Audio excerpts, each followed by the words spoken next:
Hey everyone, this is Tom from Tutor Bros. Today I want to go over Descartes' rule of signs for polynomial functions. Before we get into that, just a little bit of background information on Descartes, and you can see the old son of a gun pictured right here. Descartes was a French mathematician and philosopher who made a number of significant contributions to various fields. He is responsible for the coordinate plane that we do a lot of graphing on. He contributed to the discussion of the mind-body problem, and he's also credited with the phrase cogito ergo sum, which means I think, therefore I am. And I know he already has a mustache, but wouldn't hurt to give him another one. So there we go. All right, now on to the rule of signs. So Descartes' rule of signs tells us that we can know the number of positive and negative zeros of a polynomial function based on the number of sign changes in the original function as well as in f of negative x. So that's a lot of information. Let's just take a look at an example problem and we'll go through it together step by step. In number 1, we have the function f of x is negative 4x to the 7th plus x cubed minus x squared plus 2. So the first thing we want to do to determine the number of positive zeros of this polynomial function is to count the number of times the signs change going term to term. So we start with a negative 4x to the 7th, and then when we go to the next term, we have a positive or plus x to the 3rd. So that's one sign change. Then we go to the next term, we're going from a positive to a negative. That's our second sign change. And then when we get to the last term, that's a positive again. So we're going back. That's a third sign change. So the number of positive zeros of this polynomial function would be 3.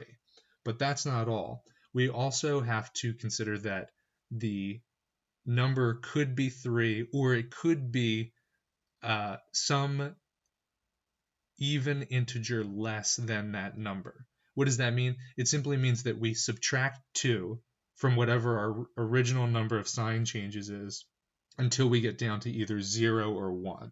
So, for instance, if we had gotten 7 sign changes, we would just subtract 2 down to 5 to 3 to 1, and then we would stop there. So in this case, our original number of sign changes was 3.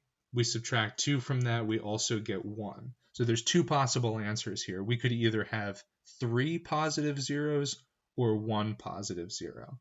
We can't determine anything else just from this practice alone, but it does give us at least a little bit of information on the number of positive zeros we have. Then we'll do the same thing with the same function, except now we're going to do f of negative x. And once we find out the number of sign changes in f of negative x, that will tell us how many negative zeros we have in the original function. So to quickly convert from f of x to f of negative x, simply take note that every term that has an x in it that is raised to an odd numbered exponent will have its sign changed. Everything else will stay the same. If it's a constant, it'll stay the same. And if it has an x that's raised to an even exponent, that will also stay the same. So f of negative x will change the first term here because that has an x that's raised to the 7th power, which is odd. So instead of negative 4x to the 7th, we're going to have positive 4x to the 7th. Same with the second term, has an x raised to an odd numbered exponent. So this is going to be minus x to the 3rd. X squared, that sign will stay the same because the exponent's positive, and then still plus 2 because that's a constant. All right, now we count the number of sign changes in f of negative x. So we start with a positive, we go to a negative, so that's one sign change.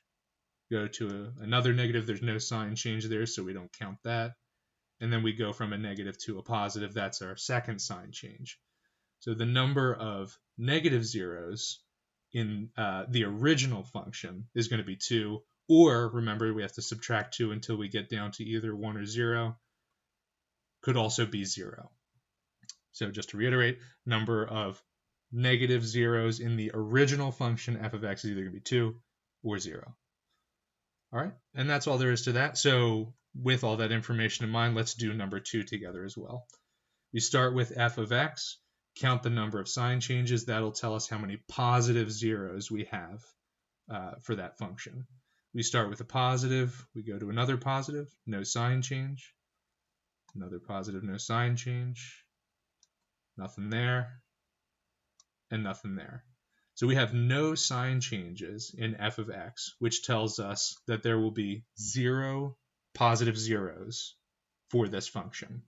And we can't subtract 2 from there because we're already down to 0. Then we figure out what f of negative x is, count the number of sign changes, and then we'll do our thing from there.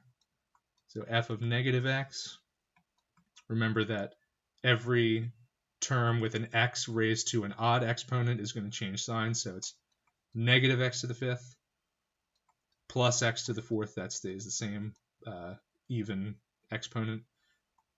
Same with the next one, plus x squared. The next one is x or x to the first, so that will change signs. It'll be minus x, and then the constant stays the same, plus 1.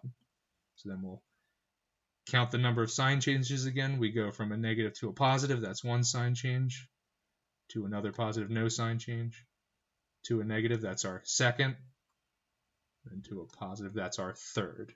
So this, the original function f of x will have either 3 negative zeros, or if we subtract 2, we get down to 1 negative 0. So it's either going to be 3 or 1. Can't be anything in between. And that is Descartes' rule of signs.